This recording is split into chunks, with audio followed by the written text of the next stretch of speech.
Namaskar and very good morning to everyone. As always, it's been an honor to be a part of this distinguished gathering as well as the forum which I've been part of out of 9 years, I think so. 6 to 7 years I've been part of this forum and it's just grew. This holds all the more importance when the commercial vehicle industry is and the road transport sector is not only evolving but potentially accelerating to the next decade of transformation. Uh, as India plans for its ambitious 5 trillion to $10 trillion growth over the next decade, it becomes all the more imperative to efficiently plan our products, more sustainable products, as well as how we can move our product as well people more efficiently and sustainably. So, in our mind, question is not whether the CVs will grow. It's how effectively we can participate and adapt to this transformation. So, with this background, we intend to give our thoughts on what's happening with the commercial vehicle industry, on how we can become a part of this transformative journey.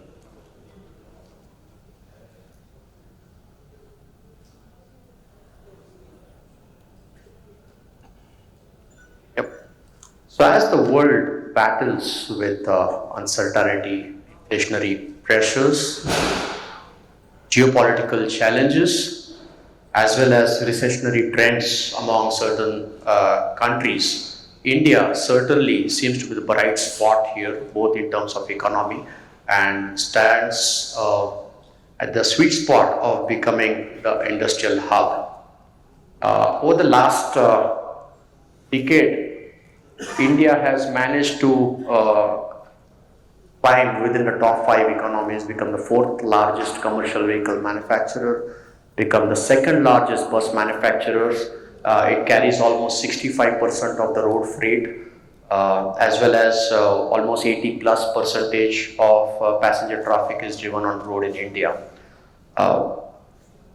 However, when I compare to this statistics of reaching in top five economies compared to US, Europe and China, there certainly seems to be a substantial gap. This also means there is enough headroom for growth as well as a lot of ground to cover, be it in terms of supply chain resilience, efficiencies, import substitution, digitalization, technology, manufacturing scaling. So those are the areas that we need to really focus as we move towards the next 5 to $10 trillion economy. Although in terms of absolute GDP growth rate, we may be termed as emerging economy, but what stands out for us is the momentum, the demographics, the demand, and the resilience that our country has shown in the last decade, despite all the global headwinds, gives us a lot more confidence on where we are headed as an India story. A story which none of the world can ignore today. And let us see how this translates into the commercial vehicle indicators. With all the headwinds globally, we believe 6 to 6.5% GDP growth rate over the 5 to 7 year looks realistic, although projections were a little higher. So that's just gonna delay the growth, not defy the growth. What this translates is almost 4 to 5% of BTKM growth. Most of the volumes that we see over the next 5-7 years will be driven by aging fleet. In our calculation, about almost 1 million plus commercial vehicles are due for a replacement, driven by also scrappage policy mandates for STOs. So those are the ones who are going to drive the value. The core industry has come back to pre-COVID level of 4 to 6% growth, which is steady because last post-COVID we saw almost growth in everything based on pent-up demand. But this holds true with respect to our power sector, cement, steel, all poised to grow on 4 to 6%, and it's a very critical indicator of how the industry is like to span out. If I talk about the fleet operators' health, last 2 3 years we are looking at an average fleet utilizations of truck around about 70 to 75%, while the buses at 60 65%, and coupled with stable fuel rates as well as freight rates, which is allowing significant cash profitability with the fleet operators. So it's a healthy sign. I will not rule too much over about the infrastructure story, the urbanization, the demographics, as well as the tourism, but they will hold a critical role in this transformation. Having said that, we believe the driver shortages are real. We are looking at least 25% plus shortage in this industry, and we'll have to figure out on how we bring that to a better number. We have been grappling with the alternate fuel infrastructure. That's an area that we need to really address on the short term if you're looking at decarbonization growth. Going forward through the decade, we believe multimodal transportation driven by reducing the costs of doing business are a reality, and that's likely to impact the truck class 8 segment, if I may call, with almost 3 to 5%, because and that also gives us an opportunity as an industry to how to counter the DFCs and rail freight going forward, which I'll discuss going forward. So the macros look okay. The CV indicators are in the right direction. We believe we are headed to an era of innovation and reshaping the industry. Driven by decarbonization goals globally as well as in India, alternate fuels are here to stay. We can debate on the scale of adoption, but this is a trend here to stay. Connected and telematics is not just an added technology. It is actually transforming the way we are looking at operations, predictive analytics, route planning, as well as insurance modeling in some cases, right? Talk about premiumization, comfort and safety. It is driven largely also by regulatory, but also with the rise of informed customers, right? And that's what is making this happen. OEMs have already moved into modular and scalable platforms, allowing to address this multi-powertrain reality that's going to be around for at least 10 years till we see hydrogen and fuel cells as a mainstream. So till then, we are looking large importance from these platforms. Given the influx of startups who have actually addressed a lot of the gaps in commercial vehicle industry, have allowed partnerships, collaborations within the startups and legacy OEMs, if I may use those terms, to improve the time to market, right? And given the geopolitical situation and supply chain challenges which we have been seeing since COVID times, is an area that still remains unanswered to the extent that we would have loved to. So ecosystem localization is extremely crucial when we look at an alternate fuel future. Speak about climate change, circular economy takes center stage. So whatever we design or develop, we have to keep in mind design for sustainability, design for environment, and keeping in mind the next level of efficiency growth is going to come from circular economy. So that, with that, I think so also the center stage is taken by data, AI, which is actually transforming or speeding up the way we have been addressing some of the legacy operational challenges. So data and AI both are here to stay and weave the story through all these trends. If I have to give you a glimpse of how volumes pan out, I think so we are headed for a multi-year moderate growth. Unlike what we have been used to steep growths and steep declines in the past, we are headed for more moderate growth of 4%, 2%, of course, with the industry cyclicity. Most of those initiatives on regulations and policy are likely to shape up as infrastructure progresses, specifically with respect to scrappage. We have seen some green shoots with some plants coming up, but given the volume of scrappage that we are envisaging going forward, we believe by 27-28 we'll see some visible benefits coming out of the scrappage policy beyond the STUs and the fleets. Having said that, the non-ICE segment, if I may call, is gradually picking up the electrification journey as far as the N1, N2, N3 or M1, M2 are concerned.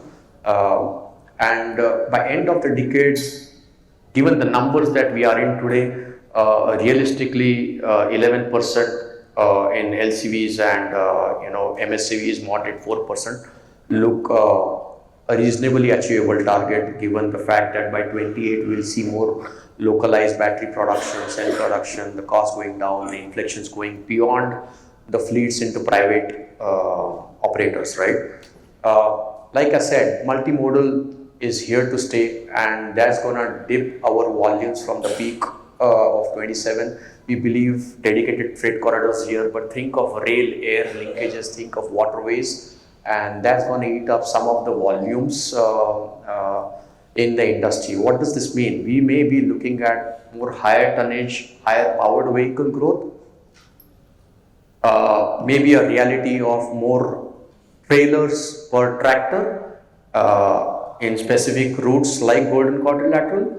Road trains can be a reality. We may look at greater than 55 tons GVW going forward to compete against the rail. So these trends are something that we believe are going to shape up the next 10 years. Having said that, irrespective of the challenges, we are still healthy at a 1 million plus domestic demand on an average going forward, right? And think of our industry 10 years ago, we're happy at 330 MSCV and about 700,000 kind of a CV volumes. That's grown, tonnage volumes grown, power's grown.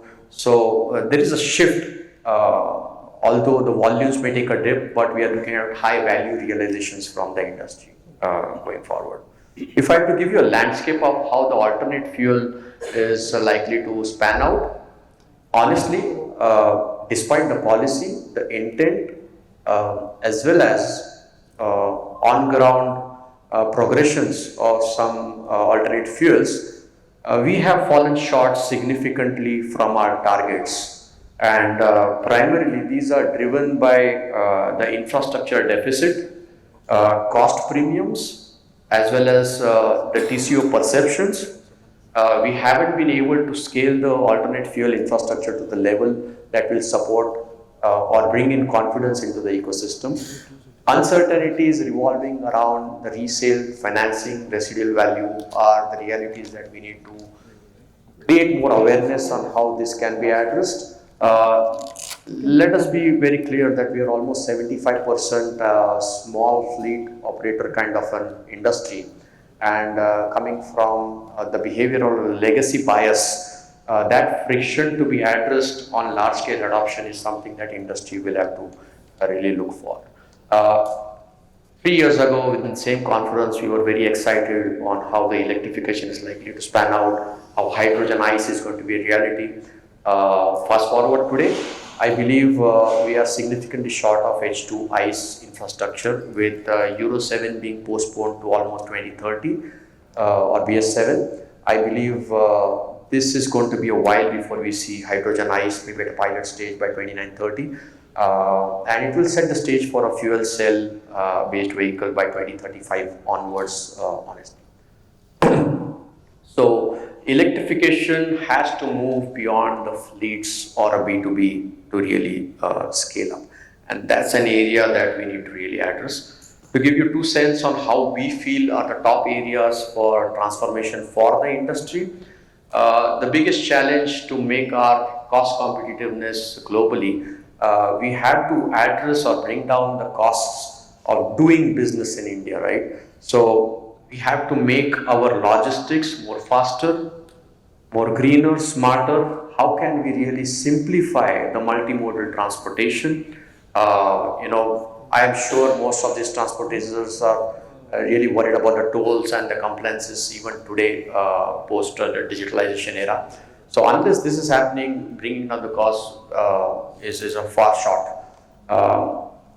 Again, I will repeat, I've been working with a lot of tier 1, tier 2s across automotive electronics, and I'll tell you honestly that we are still struggling with import substitution. It's a mindset challenge. We are still built to print. We have to take a leap forward and say, hey, this is a technology that we are going to develop in India. We don't need to partner with anybody. Likes of multi-billion organizations are still do not want to go beyond that mechanical barrier into electronics and software, honestly. And that's a mindset that's very difficult to address even at the large scale operations, forget MSMEs. In fact, our interactions with MSMEs is more encouraging. They are more adaptive, more open because they have less to lose in a way. But that's an area that seriously we need to think of import substitution if we are looking at scalability anywhere. If I may call the data as the new diesel from fleet to factory to financing is changing the way we're redefining the CV operations driven by AI, digital twins, supporting the predictive diagnostics and smart maintenance. Aftermarket analytics is an area that digital data and AI, if I may call DAD, data, AI and digitalization is something that will help us this transformation very, very quickly. Most of the forums I've ever been participated have always focused around OE driven growth. There is a silent revolution that's happening around the aftermarket and untouched space, so-called unorganized, but doing almost $11 billion of aftermarket business, and of course a large share of pie from commercial vehicle space. That's an area of a growth untapped in our mind, highly fragmented, poor SKU visibilities. They are planning by default, not by design, and that's where digitalization, aftermarket, e-commerce is almost negligible. So these are the areas which will help us grow as an industry. And speaking about the next level of efficiency growth, we have always talked about engine, platforms, but I believe if you want to really bring down the cost and make really operations efficient, we have to think of how we can bring back the logistics pathway for the scrappage, technology, materials back into the system. So with this, I'm going to borrow 2 more minutes to just quickly introduce who we are and what are we up to. We have been in the business for last 10 plus years with more than 20 years in the industry, supporting clients in automotive, electronics and plastic space with helping them excel, transform and grow, primarily from data to demand and strategy to setups. Within this space that we operate in, we have set up 8 brownfield and greenfield projects across. We partner with tier 2, tier 3s, helping them top line, bottom line improvisation, and have been supporting lot of the clients within the commercial vehicle space with fairly good forecasting monthly as well as annually. I'm going to spend 1 more minute on a powerful tool that we have developed, which is a potentially the largest automotive data lake in India today, spanning more than 50 million SKUs over the last 20 years, be it the production, sales, VIO data, whether you're a product or R&D guy, want product and specification benchmarking. If you are an aftermarket, we can help you plan your distribution better with district level demand forecasting by SKU. If you are someone who is a marketplace and looking at growing the digital journey, we can help you with standardized and most accurate e-cataloging as well as plug and play data for e-commerce readiness. So I'll not do too much over it. So whether you are an component manufacturer or a marketplace, a garage, a dealer or insurance supplier, OE Intel is a platform that can address many of your pressing needs. With this, let's start a fantastic day ahead. Thank you very much for patiently listening and look forward to hearing from all of you. Thank you.